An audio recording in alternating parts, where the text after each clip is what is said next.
She could not breathe. Brielle Lawson opened her eyes to darkness, to the hum of an engine, to the faint scent of leather and cologne that did not belong to anyone she knew. Her body was pressed against a cold car seat. The seatbelt was not buckled. The door beside her was locked. The car was moving. Her fingers scrambled for the handle. She pulled once, twice, but nothing gave. Her heart slammed against her ribs so hard it hurt. Through the tinted window, streetlights slid past in long golden streaks, and nothing outside looked familiar. Not the road. Not the buildings. Not the silence. Then she turned her head and saw him. A man sat on the other end of the back seat. White, tall, dark brown hair that was slightly pushed back, blue eyes that caught the passing light. He wore a navy blue suit with the top button of his white shirt undone, and he was watching her. Not with aggression. Not with amusement. But with something careful, something patient, as if he had been waiting for her to wake up. Brielle pressed herself against the door. Her mouth was dry. Her voice came out cracked and barely audible. "Who are you? Where am I?" The man raised both hands slowly, palms open, like a person trying not to startle a frightened animal. "You're safe," he said. His voice was calm. "Oh, you got into my car about 20 minutes ago. You were asleep before the door closed." Brielle's thoughts stumbled over each other. 20 minutes. Sleep. Her eyes darted to the driver's seat, where a broad-shouldered man in a gray suit kept his eyes on the road. The partition between the front and back seats was half open. "Pull over," Brielle said louder now. "Please pull over." The man in the blue suit leaned forward without hesitation. "James, pull over at the next block." The car slowed. Brielle's fingers were shaking. She tried to think, tried to rewind the night, tried to remember anything past the last hour of her shift. But her brain was fogged, heavy with the kind of exhaustion that erased memory in chunks. She had just finished a 16-hour double shift at Mercy Ridge Hospital. 2 codes, a cardiac arrest that did not end well, and a hallway full of patients waiting for beds that did not exist. She had clocked out at 2:14 a.m., walked through the parking garage on legs that felt like they were filled with sand, and climbed into the first black sedan she saw. She had thought it was her rideshare. It was not. The car stopped along a quiet, well-lit street. The driver stepped out and opened her door from the outside. Cool night air rushed in, and Brielle almost fell out of the car trying to stand. "Easy," the man in the blue suit said, stepping out from the other side. He came around to her but kept his distance. "You look like you have not slept in days." "I have not," Brielle said, and she hated how her voice trembled. She straightened her green jacket over her blue scrubs and looked around. She was only about 6 blocks from the hospital. The neighborhood was familiar now. A 24-hour pharmacy glowed on the corner. A bus stop bench sat empty under a streetlight. She turned back to the man. He stood with his hands in his pockets, and he did not look impatient or annoyed. He looked concerned. "I am sorry," Brielle said. "I thought your car was my ride. I did not mean to." "You do not need to apologize," he said. "You were exhausted. You made an honest mistake." He paused. "Can I give you a ride home? It is almost 3 in the morning, and you should not be standing on this sidewalk alone." Every instinct told her to say no, to call another car, to handle it herself the way she handled everything. But her phone was at 4%, her legs were aching, and his eyes were steady. Not predatory. Not calculating. Just kind. "Okay," she said quietly. "Thank you." She got back in the car. He told James her address after she gave it, and they pulled away from the curb. For a moment, neither of them spoke. The silence was not uncomfortable. It was the kind of silence that happens between 2 people who are both too tired for pretense. "I am Ethan," he said after a while. "Brielle. You are a nurse?" She looked down at her scrubs, stained with coffee and something she did not want to identify. "Yeah. At Mercy Ridge. Double shift. 16 hours. She leaned her head against the window. "We are short-staffed." Again. Ethan nodded slowly. He did not offer empty words about how things would get better or how she should take care of herself. He just listened. "My sister is in her last year of college," Brielle said, not sure why she was telling a stranger this. Maybe it was the hour. Maybe it was the exhaustion stripping away every wall she had carefully built. "I promised her she would graduate without debt. So I pick up every extra shift I can." "That is a big promise," Ethan said. "She is worth it." The car pulled up in front of a modest brick apartment building. The porch light was on. Brielle reached for the door then stopped. "Thank you," she said. "For not making this weird. For just being kind." Ethan smiled. It was a small smile, barely there, but it was real. Get some sleep, Brielle. She walked to her front door, keys already in her hand, and did not look back. She climbed the stairs to her second-floor apartment, locked the door behind her, kicked off her shoes, and collapsed onto her bed still wearing her scrubs. She was asleep in under a minute. The next morning she woke up at noon to 17 missed calls from Tanya, her best friend and fellow nurse, and a news notification on her phone. She tapped it open and her stomach dropped. The headline showed a photo of a man in a navy blue suit standing outside a gleaming corporate tower. The same calm face. The same blue eyes. Callaway Health Industries CEO Ethan Callaway announces largest quarterly earnings in company history. Brielle sat on the edge of her bed and stared at her phone. She had fallen asleep in the car of one of the richest men in the country. And he had simply driven her home. If you were alone, exhausted, and realized you had just been in a billionaire's car, what would you do? Would you ever expect someone with that kind of wealth to just be kind? Drop your answer in the comments. And if you want to find out what happens when Ethan shows up at her hospital 2 days later, subscribe now because this story is far from over. For 2 days Brielle tried to forget about it. She went back to work. She changed 4 bags, charted vitals, held the hand of an elderly woman who had no family to visit her, and helped a teenager with a broken arm stop crying long enough to let the doctor set it. She did what she always did. She kept moving. But Tanya would not let it go. You fell asleep in a billionaire's car, Tanya said for the 5th time during their lunch break in the cafeteria. She sat across from Brielle in her maroon scrubs, stabbing a fork into a sad-looking salad. Brielle. A billionaire. I did not know he was a billionaire when I got in the car. I thought it was my Uber. And he just drove you home? Yes. No phone number? No business card? No call me? Brielle shook her head. He was polite. That is it. It is not a story, Tanya. It is an embarrassing mistake. Tanya leaned back in her chair and crossed her arms. It is absolutely a story. You just do not see it yet. Brielle finished her soup and went back to work. She had a patient in room 4 who needed a catheter changed, and another in room 12 whose blood pressure had been climbing all morning. The hospital was its usual controlled chaos, and there was no room in that chaos for daydreams about blue-eyed men in expensive cars. Then, at 3:47 p.m., her charge nurse told her she had a visitor at the front desk. Brielle walked down the hallway, tugging her blue scrub top straight, expecting a patient's family member with questions or maybe a delivery she had forgotten about. Instead, she found Ethan Callaway standing in the lobby of Mercy Ridge Hospital holding a small paper bag and her hospital ID badge. He wore the same kind of navy blue suit, though this one was slightly different in cut. His white shirt was buttoned higher today. He looked entirely out of place among the scuffed linoleum and fluorescent lights, like someone had cut him out of a magazine and pasted him into the wrong photo. You left this in my car, he said, holding out the badge. Brielle took it. Her fingers brushed his for half a second. You could have mailed it. I could have. But I also wanted to make sure you were all right. He lifted the paper bag. And I brought you lunch. The food here looked questionable the last time I visited a hospital. She almost refused. The reflex was automatic, the same reflex that made her say, I am fine, when she was falling apart, and I do not need help, when she desperately did. But she stopped herself. He had driven out of his way. He had brought her badge back in person. He had remembered. Thank you, she said and meant it. They sat in the hospital cafeteria, which was mostly empty in the mid-afternoon lull. The paper bag held 2 turkey sandwiches on fresh bread, 2 bottles of water, and 2 chocolate chip cookies. Brielle ate like she had not had a real meal in days, which, if she was being honest, she had not. How long have you been a nurse? Ethan asked. 6 years. Since I was 22. Went straight from school to the floor. Do you like it? Brielle considered this. I love the work. I love being with patients, being the person in the room who stays calm when everything is falling apart.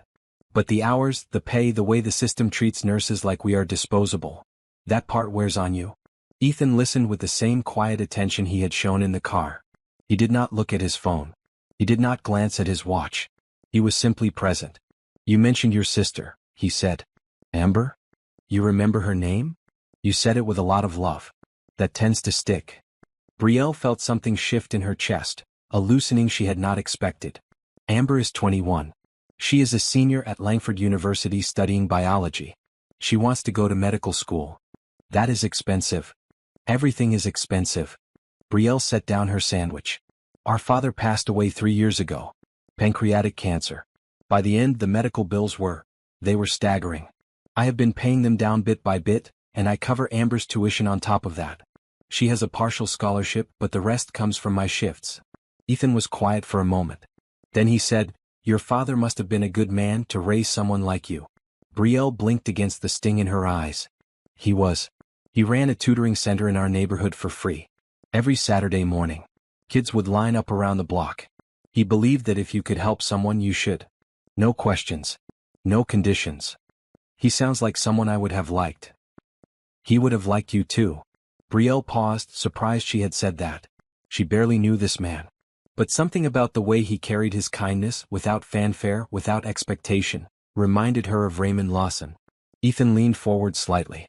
"Brielle, I want to tell you something, and I want you to hear it without any pressure." He took a breath. "I built my company because of what happened to my father. He had a heart condition when I was 19. We had insurance, but it covered almost nothing. The bills nearly destroyed my family. My mother worked 3 jobs. I dropped out of college to work. Eventually, I started a small medical supply company out of a garage, and it grew into what it is today." Brielle stared at him. "You dropped out of college?" "Second year.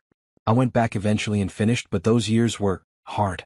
That is why I understand even a little what you are carrying." He reached into his jacket pocket and took out a folded piece of paper. "Your father's medical bills. I know the hospital they are with. I made a call this morning." Brielle's hands went cold. "What kind of call?" "They are paid.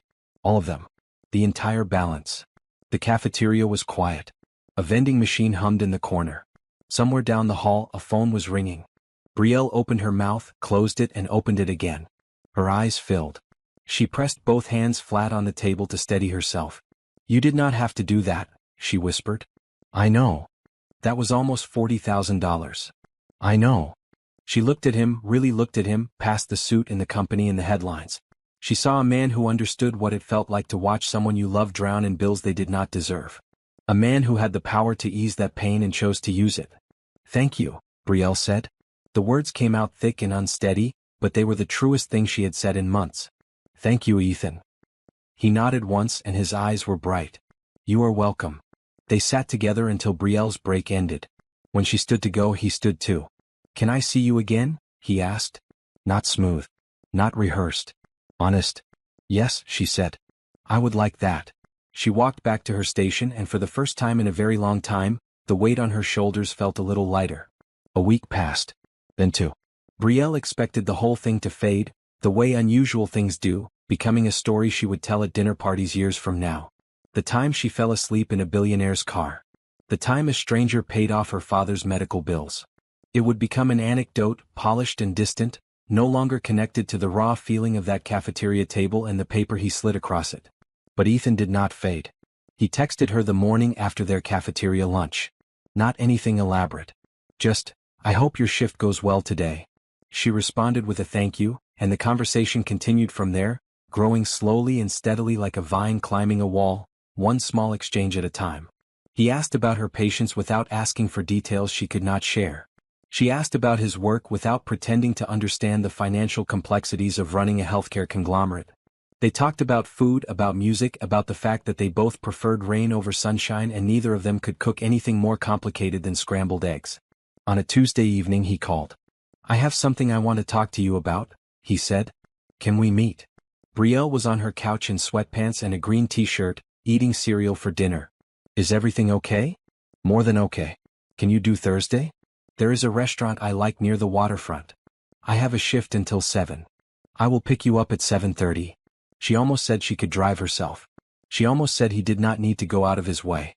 But she stopped. She was learning, slowly, to let someone show up for her. "Okay," she said. 7:30. Thursday arrived, and so did Ethan's car, right on time. James, the driver, opened the door for her. She slid in and found Ethan already there, wearing a blue suit that was somehow different from every other blue suit she had seen him in, though she could not explain how. The restaurant was not what she expected. It was not a grand, chandelier-draped place with a 6-month waitlist. It was a small Italian spot with checkered tablecloths, candles and wine bottles, and a waiter who called Ethan by name. "This is my favorite place in the city," Ethan said as they sat down. "My father used to bring me here when I was a kid." "Your father?" "He is still alive. Healthy now, thankfully. He had a pacemaker put in 12 years ago and it changed everything. He plays golf twice a week and eats more pasta than any cardiologist would approve of. Brielle laughed. It was a real laugh, the kind that came from somewhere deep. They ordered.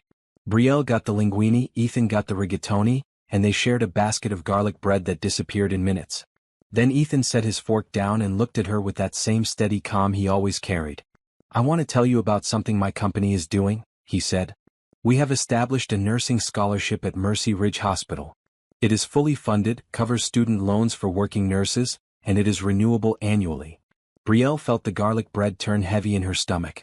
That is incredible. There is more. You are the first recipient, Brielle. The committee reviewed applications and yours was selected unanimously. She stared at him. I did not apply for anything. Dr. Fleming nominated you. Your supervisor submitted a recommendation. The selection was independent. I was not on the committee. Brielle sat very still. Her student loans were $67,000. She had been paying the minimum every month, watching the interest grow, feeling the number like a stone on her chest. Ethan. It covers everything. The full balance. She pressed her napkin to her mouth. Her eyes burned and she did not try to stop the tears this time. They fell silently, running down her cheeks, and she did not wipe them away. And there is one more thing, Ethan said gently. I have arranged for Amber's remaining tuition to be covered. Her final year, including books, housing, and fees. All of it. Brielle could not speak. She lowered her head and her shoulders shook. The waiter appeared, saw what was happening, and quietly retreated. Ethan did not rush her. He did not tell her it was nothing. He sat across from her and let her feel whatever she needed to feel. When she finally looked up, her eyes were red but clear. I do not know what to say. You do not have to say anything. No, she said firmly. I do. Because my whole life I have been the one holding everything together. I have been the one who pays the bills and works the shifts and makes the promises. And no one has ever just helped. Not like this. She reached across the table and took his hand. His fingers were warm. Thank you, she said. For my father's bills. For my loans. For Amber. Thank you for all of it. I accept every bit of it, and I am grateful in a way I do not have words for. Ethan squeezed her hand. You carry a lot, Brielle. You do not have to carry it alone. They finished dinner slowly, talking about Amber's plans for medical school, about Ethan's mother, who apparently made the best lemon cake on the eastern seaboard, and about the tiny things that make life bearable when everything feels heavy, like good bread, like a song at the right moment, like a stranger who turns out to not be a stranger at all. When James dropped her off that night, Brielle stood on her front steps and watched the car pull away. The air was cool. The sky was clear. She called Amber. Hey, what is wrong? Amber answered immediately, the way she always did, because a late-night call from Brielle usually meant a crisis. Nothing is wrong, Brielle said, and her voice was steady now. Something is very right. I need to tell you something. She told her everything. About the car, about Ethan, about the bills and the scholarship and the tuition. Amber was silent for a long time, and then she started to cry, and then she started to laugh, and then she said, Brielle, are you serious? I am serious. And you said yes to all of it? I said yes to all of it. Amber exhaled like she had been holding her breath for 3 years. Dad would be so happy. Brielle closed her eyes. Yeah, he would. The weeks that followed felt like stepping into a life that Brielle had seen through a window but never believed she could enter. With the medical bills gone and her loans erased, the constant pressure that had lived in her chest for years began to dissolve. She still worked at Mercy Ridge, still pulled her shifts, still cared for her patients with every ounce of attention she had. But for the first time she was not doing it from a place of desperation. She was doing it because she chose to. She slept through the night. She had not realized how long it had been since she had done that. Ethan called every day. Sometimes it was a 2-minute conversation between meetings. Sometimes it was an hour-long talk that wandered from topic to topic the way only comfortable conversations do. They learned each other's rhythms. He was an early riser. She was a night owl. He drank his coffee black. She added enough cream and sugar to make him wince. 3 weeks after their dinner, he asked her a question she had not expected. I am hosting a charity gala next Saturday, he said. They were on the phone, Brielle lying on her couch, Ethan apparently in his office based on the faint sound of typing he tried to muffle. It is for Callaway Health Industries. We raise money for pediatric care programs every year. That sounds wonderful. Would you come? As my guest. Brielle sat up. To a charity gala? Yes. With billionaires and politicians and people who wear clothes that cost more than my rent? With me, Ethan said simply. I would like you to be there. Brielle looked down at her green t-shirt and worn joggers. Ethan, I do not have anything to wear to something like that. And I do not mean that as a figure of speech. I literally own nothing that would be appropriate. I thought you might say that. She could hear the smile in his voice. If I sent something to you, would you accept it? There was again the reflex to decline, to insist she could figure it out herself, to refuse anything that felt like charity. But Brielle was learning something about Ethan Calloway. He did not give things to feel powerful. He gave things because giving was how he showed care. Refusing that was not strength. It was stubbornness. Yes, she said. I would accept it. 2 days later, a delivery arrived at her apartment. Tanya happened to be there, which meant there was an audience. The box was white, large, and tied with a blue ribbon. Inside, wrapped in tissue paper, was a dress. It was red, deep and rich, with a fitted bodice, a sweeping skirt that fell just below the knee, and delicate cap sleeves. It was elegant without being flashy, beautiful without being excessive. Beneath it were shoes, silver heels that matched a small clutch purse, and a pair of simple diamond stud earrings. There was a handwritten note tucked inside the box. You already belong in every room. This is just the wrapping. Tanya read the note over Brielle's shoulder and made a sound that was somewhere between a gasp and a squeal. Brielle Lawson, if you do not marry this man, I will. Calm down. I will not calm down. Look at this dress. Feel this fabric. This is not department store. This is custom. Brielle held the dress up against herself and looked in the mirror by the door. The red was striking against her dark skin. The cut was perfect. He has good taste, Tanya said. Or he has someone with good taste. Either way, this is a sign. It is a dress, Tanya. It is a love letter in fabric form. Go to the gala. Wear the dress. Let the man treat you right. Saturday arrived and Brielle spent 2 hours getting ready. She did her own hair, pulling it into an elegant updo with soft curls framing her face. She applied her makeup carefully, dark liner and a lip color that matched the dress. When she put on the earrings, her hands were steady. She looked at herself in the full-length mirror and barely recognized the woman staring back. Not because she looked different, but because she looked like herself without the exhaustion. Like the version of herself that existed when she was not running on fumes. James arrived at 6. The drive to the gala took 30 minutes, and Brielle spent most of it looking out the window, watching the city shift from brick apartments to glass towers. The venue was a renovated art museum, all white walls and high ceilings and soft lighting that made everything glow. People moved through the space in gowns and suits, holding champagne glasses and speaking in the low, confident tones of people who had never worried about paying their electric bill. Ethan was waiting at the entrance. He wore a navy blue suit, darker than his usual, with a silver tie and polished shoes. When he saw Brielle, he stopped mid-sentence in whatever conversation he was having and stared. You look... He paused. You look incredible. Brielle smiled. Thank you. And thank you for the dress. It is beautiful. It is not the dress, he said quietly. Then he offered his arm and she took it. The evening was a blur of introductions, handshakes, and conversations that ranged from healthcare policy to vacation homes and places Brielle had only seen in photographs. She met board members and senators and a famous surgeon whose textbook she had studied in nursing school. And then she met Catherine Calloway. Ethan's mother was exactly what Brielle had imagined. Elegant, silver-haired, dressed in cream and blue, with posture that suggested she had never once slouched in her life. She shook Brielle's hand with a grip that was firm but measured. So you are the nurse, Catherine said. It was not unkind, but it was not warm either.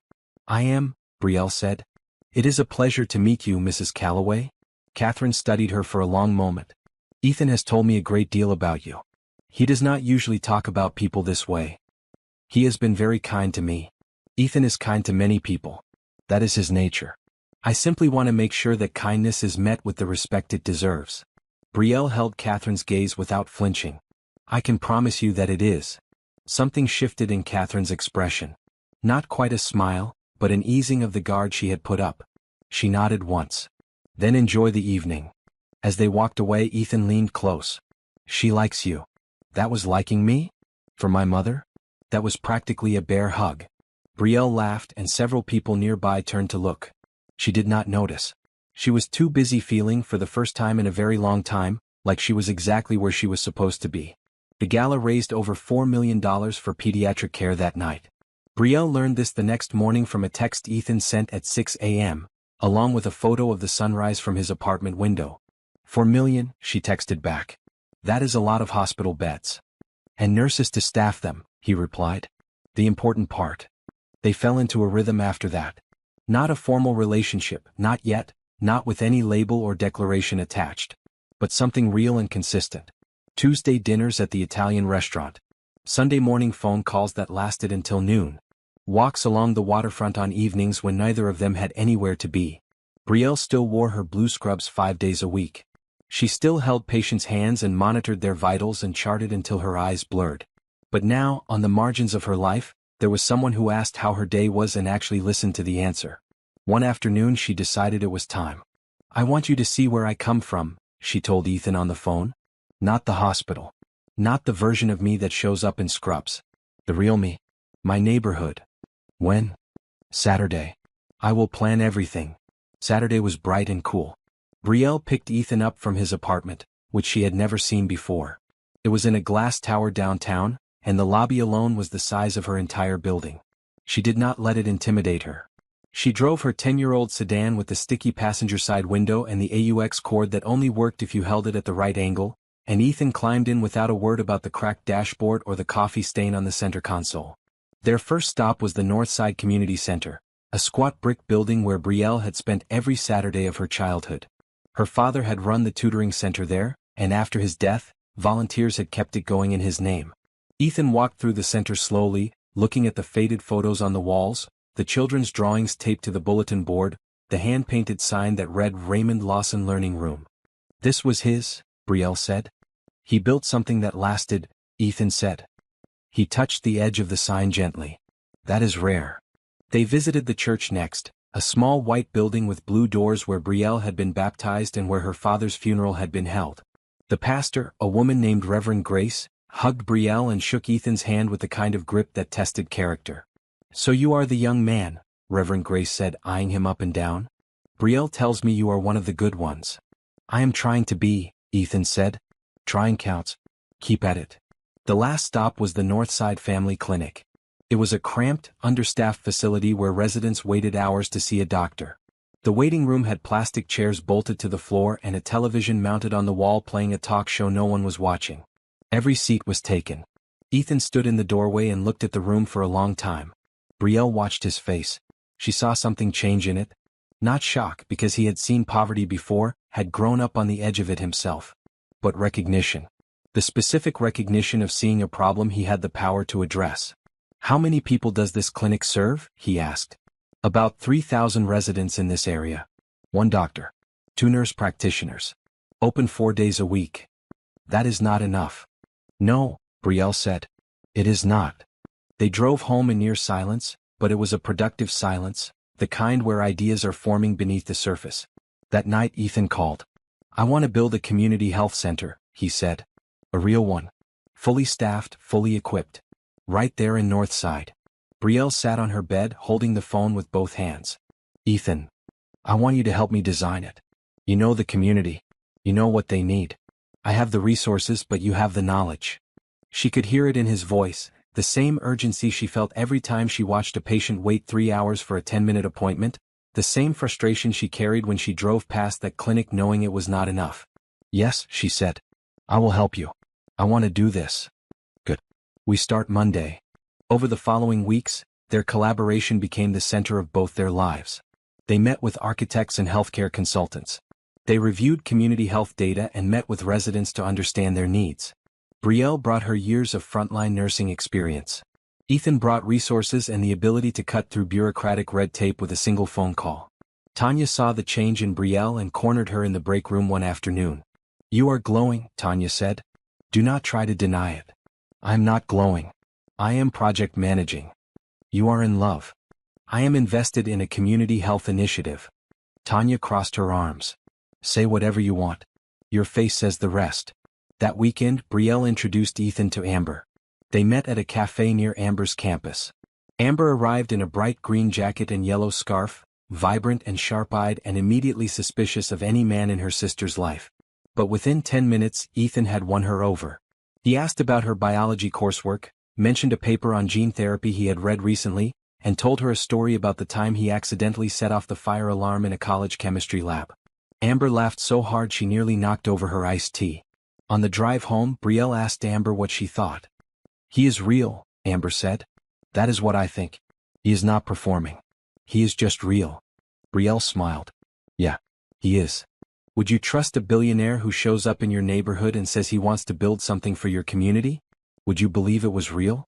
Tell us what you think in the comments. And subscribe now, because what happens next will test everything Brielle and Ethan have built together." The blueprints arrived on a Monday. Brielle stood in the conference room of Callaway Health Industries, a glass-walled space on the 42nd floor that overlooked the entire city, and stared at the architectural renderings spread across the table. The building was beautiful. 2 stories, wide windows, warm brick exterior designed to blend with the north side neighborhood. Inside there were exam rooms, a small laboratory, a pharmacy, a counseling suite, and a children's health wing. At the top of the blueprints, in clean block letters, was the name, the Raymond Lawson Community Health Center. Brielle pressed her hand flat against the paper. Her father's name. On a building that would serve the community he had given his life to. "Is that all right?" Ethan asked from across the table. He stood with his hands in his pockets, watching her carefully. Gregory Porter, his assistant, hovered near the door with a tablet, ready to make adjustments. "It is more than all right," Brielle said. Her voice was steady even though her eyes were not. "It is perfect." They spent the next 3 months in a rhythm that felt like breathing. Brielle reduced her shifts at Mercy Ridge to 3 days a week, a change that Dr. Fleming supported wholeheartedly. The other 4 days she worked alongside Ethan and his team on the health center. She attended meetings with city officials who tried to bury the project in permits and regulations. Ethan handled the politics. Brielle handled the practicalities, insisting on specific equipment, specific staffing ratios, specific protocols that she knew from 6 years of nursing would make the difference between a clinic that looked good on paper and one that actually served people. They disagreed sometimes. Ethan wanted a state-of-the-art digital check-in system. Brielle wanted a front desk with a human being who could look a nervous patient in the eye and say, "We are glad you are here." They compromised. Digital check-in with a staff member stationed beside it. These disagreements never turned bitter. They had a way of talking through differences that felt less like arguing and more like 2 people looking at the same problem from different angles and trusting each other enough to say, "I see it differently." One evening, after a particularly long meeting about supply chain logistics, they sat in Ethan's office as the sun went down. The city spread below them, lights beginning to blink on in a scattered pattern. "I have a confession," Ethan said. Brielle looked at him. "Okay. Before I met you, I was considering selling the company." She blinked. "Selling?" "I built Callaway Health Industries because of what happened to my father. But somewhere along the way it became just numbers. Revenue, market share, stock price. I forgot why I started it. I was tired, Brielle. Bone tired in a way that had nothing to do with hours and everything to do with purpose." He turned to face her. "And then you fell asleep in my car." Brielle laughed softly. "I am not sure an exhausted nurse snoring in your backseat qualifies as a life-changing event. It does when she reminds you why you built the whole thing in the first place." He paused. "You brought me back to the reason, Brielle. Every time you talk about a patient, every time you fight for a better spec in that health center, every time you tell me about your father and what he believed, you remind me that this work matters." Brielle did not look away. She held his gaze and felt something settle inside her, a recognition that what was growing between them was not just attraction or gratitude or shared purpose. It was all of those things and something deeper. Something she was not ready to name yet but could no longer pretend was not there. "You are a good man, Ethan," she said. "I hope you know that. I am trying to be." The weeks continued to pass. The construction site broke ground. Brielle stood in the dirt in her green jacket and hard hat, watching the first beams go up, and felt her father's presence so strongly it almost knocked her sideways. Catherine Callaway came to visit the site one afternoon, unannounced. She wore cream slacks and a blue blouse and looked at the construction with the same careful, evaluating expression she had turned on Brielle at the gala. "This is impressive work," Catherine said. "Thank you," Brielle said. "Ethan has been." "I'm not talking about Ethan." Catherine turned to her. "I'm talking about you. The specifications, the community input process, the way you have designed this center to actually serve the people who need it. That is your work." Brielle felt heat rise in her cheeks. "I just know what patients need. That is precisely the point." Catherine paused, then did something Brielle did not expect. She reached out and took Brielle's hand. Her grip was firm and warm. "I was cautious about you at first. I want you to know that. Not because of who you are, but because Ethan has been hurt before and I am his mother. Protecting him is my job. I understand. But I can see now that you are not someone he needs protection from. You are someone who makes him better. Catherine squeezed her hand once and let go. Welcome to the family, Brielle. Brielle stood on the construction site, surrounded by noise and dust and the skeleton of a building that would carry her father's name, and felt more whole than she had felt in years. The article appeared on a Tuesday morning. Brielle was in the break room at Mercy Ridge pouring coffee, when Tanya burst through the door holding her phone like it was on fire. Do not read this, Tanya said. What? I'm serious. Do not look at your phone. Brielle put down the coffee pot. Tanya. What is going on? Tanya handed her the phone. The screen showed a tabloid website with a bold headline, Gold Digger Nurse Targets Billionaire, inside the scheme that fooled Ethan Calloway. Brielle's blood went cold. She scrolled. The article was long, detailed, and vicious. It claimed that Brielle had deliberately entered Ethan's car that night in the parking garage, that she had orchestrated the entire encounter to gain access to his wealth.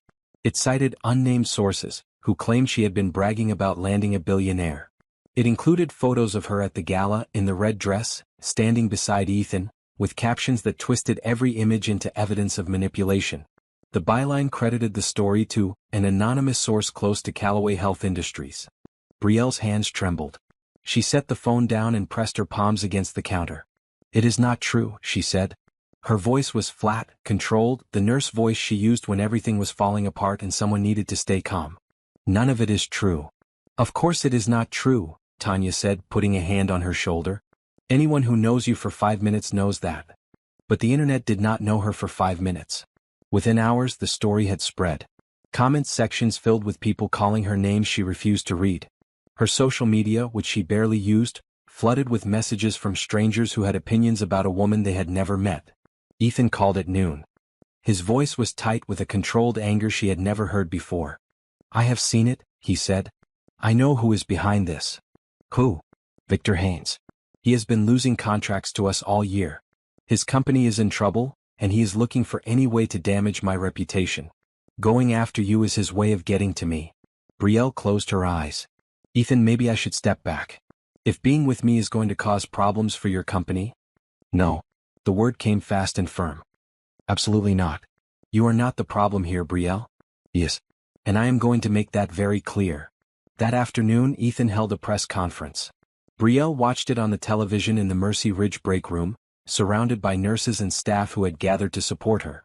Ethan stood at a podium in front of the Callaway Health Industries logo, wearing his navy blue suit, his expression calm but his eyes sharp. I want to address the article that was published this morning regarding my personal life, he said. The story is false. Every claim in it is fabricated. Brielle Lawson did not scheme to enter my car. She was an exhausted nurse at the end of a 16-hour shift who made an honest mistake. I drove her home. That is the truth. He paused. The room full of reporters was silent. I also want to say something about the woman this article attacked. Brielle Lawson is the most selfless, hardworking, and dedicated person I have ever known. She has spent her career caring for strangers. She has sacrificed her own comfort to put her sister through college. She has helped me design a community health center that will serve thousands of people for years to come. She is not a gold digger. She is the best person in every room she enters. He looked directly into the camera. The source of this article will be identified and held accountable. That is all. The break room erupted. Tanya was on her feet, clapping. Other nurses joined in. Even the charge nurse, who never showed emotion during work hours, wiped her eyes. Brielle sat in her chair, her hand over her mouth, watching the man she was falling in love with stand in front of the entire country and choose her. That night, Ethan came to her apartment. She opened the door and he was standing there, still in his suit, tie loosened, looking tired but resolute. Are you okay? He asked. She pulled him inside and wrapped her arms around him. She held on tight and he held her back, and neither of them said anything for a long time. Thank you, she finally said against his shoulder. For standing up for me. I will always stand up for you, he said. Always. The fallout from the article was swift, but not in the direction Victor Haynes had intended. Within 48 hours of Ethan's press conference, Gregory Porter, Ethan's meticulous assistant, delivered a folder to Brielle's apartment. Inside was a stack of printed emails, financial records, and phone logs that traced the false article directly back to Victor Haynes. The emails showed Victor paying a freelance writer to fabricate the story. The financial records showed payments from Victor's personal account to the tabloid's parent company. The phone logs showed 17 calls between Victor and the unnamed sources quoted in the article, all of whom turned out to be employees of Haynes' own company. Ethan and Brielle reviewed the evidence together at his apartment. It was the first time she had been there. The space was large and modern, with floor-to-ceiling windows that looked out over the river, but it was also surprisingly simple. Minimal furniture. A bookshelf overflowing with paperbacks. A framed photo of his parents on the kitchen counter. "What do we do with this?" Brielle asked, holding one of the emails. "We release it," Ethan said. "All of it. To every major outlet that ran the original story. Will that not make things worse? More attention, more headlines?" Ethan shook his head. "The truth does not make things worse. Silence does." The next morning, Callaway Health Industries' legal team issued a public statement along with the full evidence package. Every major news outlet that had picked up the original story now ran corrections. Investigative journalists dug deeper and found that Victor Haynes had attempted similar smear campaigns against other competitors in the past. Within a week, Victor lost 3 major business partnerships. 2 board members of his company resigned. His stock price dropped 14%. The man who had tried to tear Brielle apart had torn himself apart instead. The community response was overwhelming. Brielle received hundreds of messages from people she had never met, nurses and working mothers and people who had been on the receiving end of similar attacks. They wrote to tell her they believed her. They wrote to tell her they were proud of her. They wrote to tell her she was not alone. Tanya printed out the best ones and taped them to the inside of Brielle's locker at work. "For the hard days," she said. "Read these." But the moment that mattered most to Brielle came from Catherine Callaway. On a Wednesday evening, Brielle's phone rang. The number was unfamiliar. "Brielle, it is Catherine. Mrs. Callaway. Hello. I owe you an apology." Catherine's voice was measured but sincere. "When we first met, I held back. I was cautious. I let my caution prevent me from seeing you clearly, and for that, I am sorry." Brielle leaned against her kitchen counter. "You were protecting your son. I understand that. But I should have trusted his judgment sooner. He has never been wrong about the character of another person. Not once." Catherine paused. "You are family, Brielle. I want you to know that. You are part of this family." Brielle's eyes filled. "Thank you, Catherine. That means everything to me." "Good. Now I am sending you my lemon cake recipe. It is a family secret, and if you share it with anyone, there will be consequences." Brielle laughed, a full, bright laugh that echoed through her small kitchen. "I will guard it with my life." After they hung up, Brielle sat in the quiet of her apartment and let the events of the past week settle into place. The attack. The defense. The truth coming out. The community rallying around her. Catherine opening the door. Every piece of it had tried to break her and Ethan apart, and every piece of it had pulled them closer together. The next time she saw Ethan, they were sitting on a bench at the waterfront near the Italian restaurant. The sun was setting and the water reflected the sky in shades of pink and blue. "I need to tell you something," Ethan said. Brielle looked at him. His face was calm, but his hands were clasped tight in his lap. "I am in love with you," he said. "Not because of what we are building. Not because of what you do. Because of who you are. The way you talk to patients. The way you fight for what is right. The way you took my hand at that dinner table and said thank you like it was the most important word in the language." He turned to face her fully. "I love you, Brielle. And I am not saying that to get anything from you. I am saying it because it is true and you deserve to hear it." Brielle felt the words land in her chest like a warm hand pressing against her heart. She had been waiting for this, she realized. Not waiting for someone to say it, but waiting for someone to mean it. And Ethan meant it. She could see it in his eyes, in the slight tremor of his hands, in the way he had said it without any performance or pressure. "I love you too," she said. "I have been falling in love with you since you told your driver to pull over and let me out, and you were more worried about me standing on a sidewalk at 3 in the morning than about a stranger being in your car." He smiled. It was the widest smile she had ever seen on his face.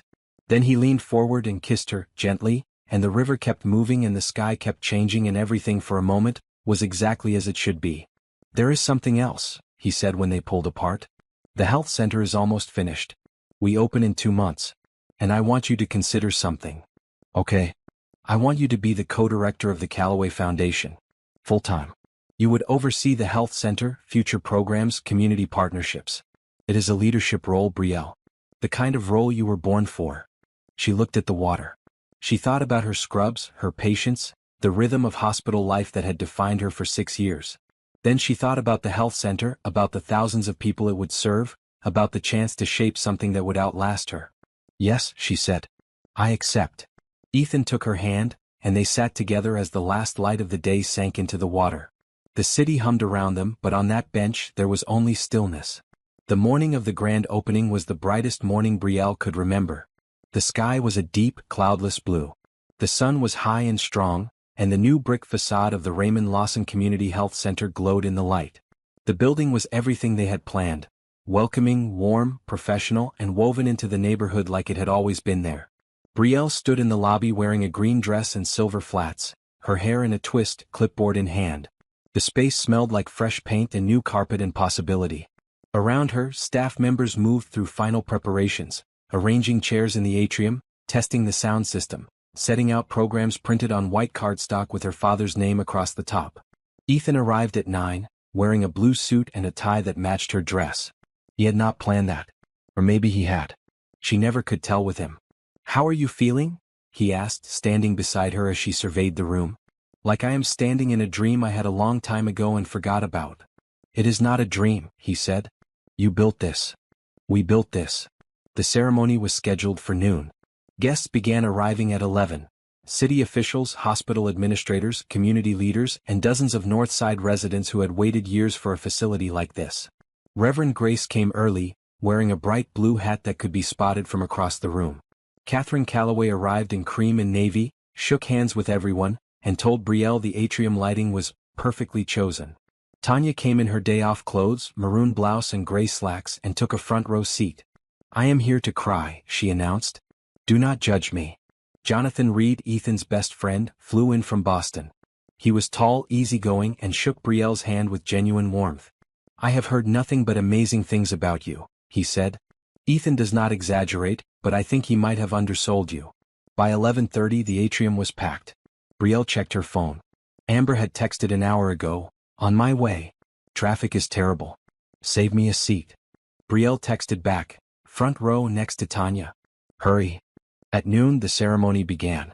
Ethan spoke first, telling the story of why the center existed, what it represented, and who it was named for. He spoke about Raymond Lawson, a man he had never met but had come to know through his daughter. The crowd was silent. Several people wiped their eyes. Then Brielle took the podium. She looked out at the faces before her, some familiar, some strangers, all of them here because they believed in something. "My father used to say that the best thing you can do with what you have is give it away," she said. Her voice was clear and strong. He did not have much. But he gave everything he had, every Saturday morning, to kids in this neighborhood who needed someone to believe in them. This center is not just a building. It is a continuation of what he started. It is a promise that this community will be seen, will be served, and will be cared for. She paused. "And I want to thank the man who made this possible. Not because he wrote the checks, though he did, but because he listened. He came to this neighborhood and he listened. That is where it all started." She looked at Ethan and he looked back at her and the room fell away. Then her phone buzzed. She glanced at the screen. It was a number she did not recognize. She ignored it. It buzzed again. And again. She stepped away from the podium and answered. "Hello. Is this Brielle Lawson?" "Yes. This is Mercy Ridge Hospital. Your sister Amber Lawson has been brought in by ambulance. She was involved in a car accident on Route 9. The room went silent, though she knew it had not. The sound just disappeared. Everything narrowed to a single point, a single word. "Amber." She turned. Ethan was already moving toward her. He had seen her face change. He had read it instantly. "Amber," Brielle said. "Car accident. Mercy Ridge." They were in the car in under 2 minutes. James drove fast, weaving through traffic, and Brielle sat in the back seat gripping Ethan's hand so hard her knuckles ached. She did not speak. She could not. Every thought in her head was a prayer she did not have words for. The drive took 14 minutes. It felt like 14 hours. At Mercy Ridge, Brielle ran through the emergency department doors, past colleagues who called her name, past the triage desk, past the curtained bays, until she found Amber in Bay 7. Her sister was sitting up. Sitting up. Her left wrist was in a splint. There was a bandage on her forehead and bruises on her right arm. And 4 dripped saline into her hand. But she was sitting up and she was breathing and she was alive. "Bree," Amber said, and her voice cracked. Brielle crossed the bay in 2 steps and wrapped her arms around her sister as gently as she could manage, which was not very gentle, because she was shaking too hard to be careful. "You are okay," Brielle whispered. "Tell me you are okay." "Fractured wrist. Some bruises." The airbag did its job. Amber's good hand gripped the back of Brielle's dress. "I'm okay. I promise." Ethan stood at the curtain, giving them space. When Brielle finally looked up, her face wet, her makeup ruined, her composure completely gone, he was right there. Steady. Present. Waiting. "She is okay," Brielle said. "I know," he said. "I can see." The doctor came in, confirmed Amber's injuries were minor, and said she would be discharged in a few hours. Tanya arrived shortly after, having left the gala the moment she heard. Catherine called. Jonathan sent flowers. The entire network of people Brielle and Ethan had built around themselves mobilized in an instant, because that is what real support looks like. People who show up without being asked. Later that evening, after Amber was discharged and settled safely in Brielle's apartment with a splint, a bag of medication, and strict instructions to rest, Brielle stepped out onto the fire escape. The night air was cool. The city was quiet. Ethan followed her out. "Today was supposed to be a celebration," Brielle said. "It still is. Amber is safe. The center is open. And you are standing right here." She turned to him. Her eyes were red. Her dress was wrinkled. She had never looked more beautiful to him. "I was so scared," she said. "I cannot lose her, Ethan. She is everything." He pulled her close. She pressed her face against his chest and let the last of the fear drain out of her in slow, shaking breaths. "You are not going to lose her," he said into her hair. "And you are not going to lose me. I'm right here. I'm not going anywhere." She believed him. Not because he was rich or powerful or capable of solving problems that seemed impossible, but because in every moment that had mattered, from the night in the car to the press conference to this fire escape, he had done the same thing. He had stayed. 3 months passed and the world kept turning. The Raymond Lawson Community Health Center served over 2,000 patients in its first 90 days. The wait times were less than 30 minutes. The staff included 4 physicians, 8 nurses, 2 counselors, a pharmacist, and a full-time social worker. Brielle oversaw it all as co-director of the Callaway Foundation, working alongside Ethan with the same passion she had brought to every patient bedside. Amber's wrist healed completely. She returned to classes, finished her final semester, and submitted her medical school applications with recommendation letters from 2 of the center's physicians, who had been so impressed by her volunteer work during her recovery that they had insisted on writing for her. Tanya was promoted to charge nurse at Mercy Ridge. She celebrated by buying herself a pair of maroon boots and wearing them with everything. Catherine Callaway called Brielle every Sunday. They talked about the foundation, about Amber, about recipes, and about nothing at all.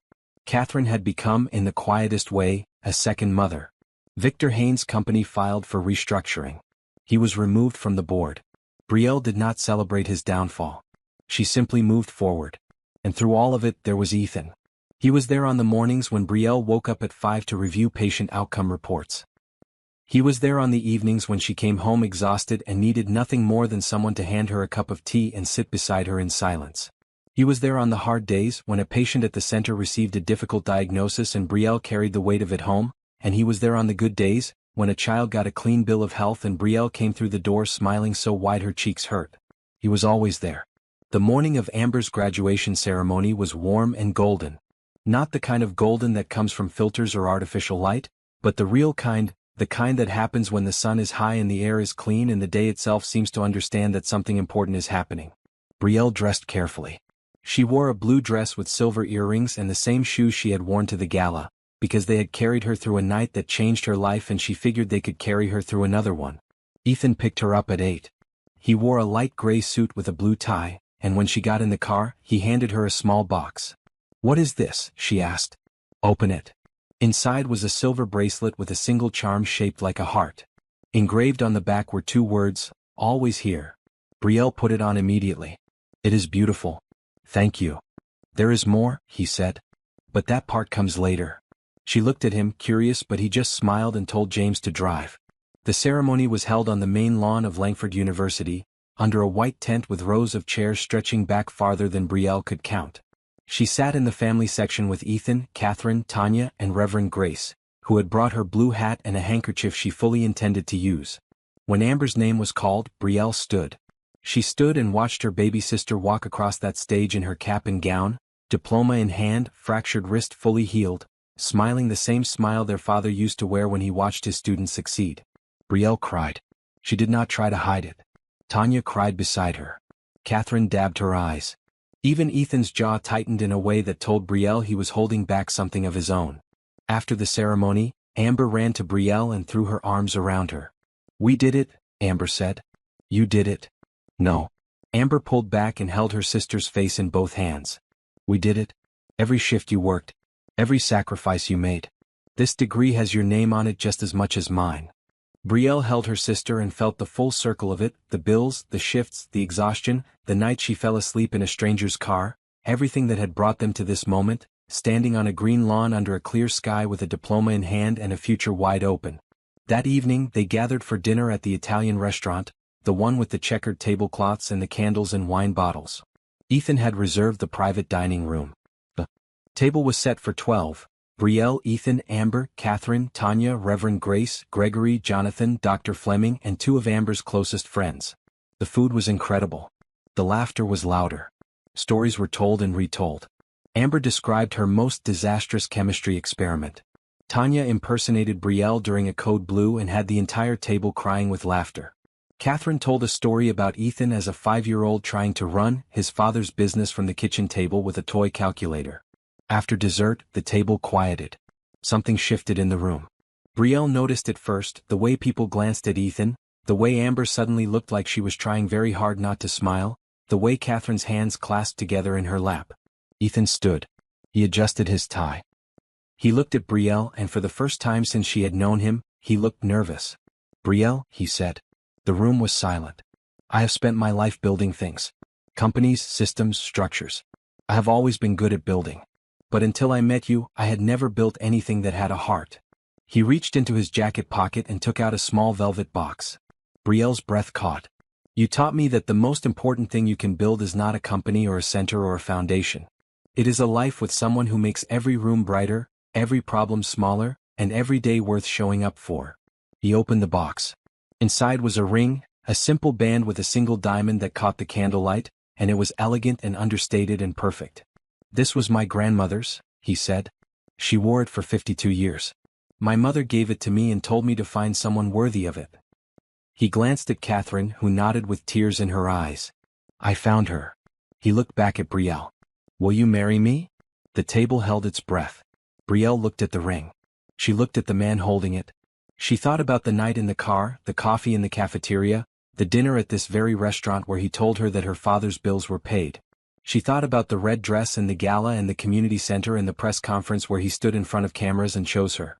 She thought about the fire escape where he held her while she shook, and the bench by the water where he told her he loved her.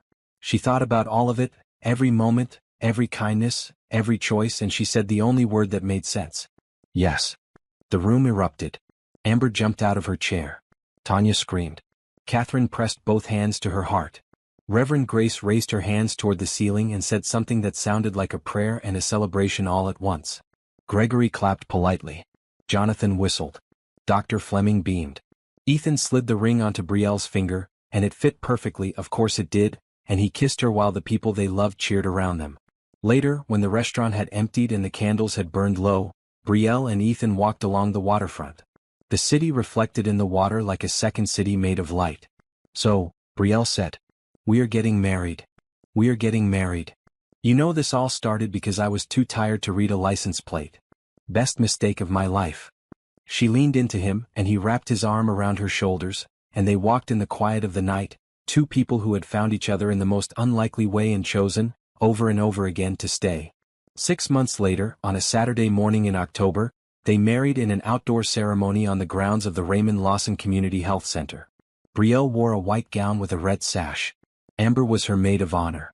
Tanya stood beside her in maroon. Catherine sat in the front row and cried before the ceremony even started. Reverend Grace officiated. She told the crowd of 200 that love is not a grand gesture. Love is a man who drives a tired woman home. Love is a woman who builds a health center for people she has never met. Love is 2 people who face every storm together and come out the other side still holding hands. Brielle and Ethan exchanged vows they had written themselves. His were precise and earnest. Hers were warm and honest. They both promised the same thing in different words, which was simply this: I choose you. Today, tomorrow, and every day that comes after. At the reception, Amber gave a toast. My sister once told me that our father believed the best thing you can do with what you have is give it away, Amber said, holding her glass. Brielle has lived that every single day.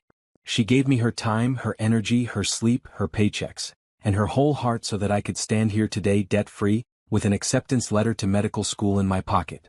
The crowd gasped. Brielle looked at Amber, stunned. I got in, Amber said, grinning. I found out this morning. Surprise. Brielle covered her face with both hands. Ethan pulled her close. The crowd stood and applauded, and the sound washed over them like warm rain. As the reception continued and the evening deepened and the music played and people danced, Brielle stood at the edge of the celebration and looked at the building behind her. Her father's name was carved into the stone above the entrance. Inside, patients were being cared for. Outside, her family, old and new, filled the lawn with laughter. She had started that night as an exhausted nurse who got into the wrong car. She had ended up here. Loved, supported, purposeful, and home. Kindness had led her here. Hope had carried her. Love had stayed. And it always would.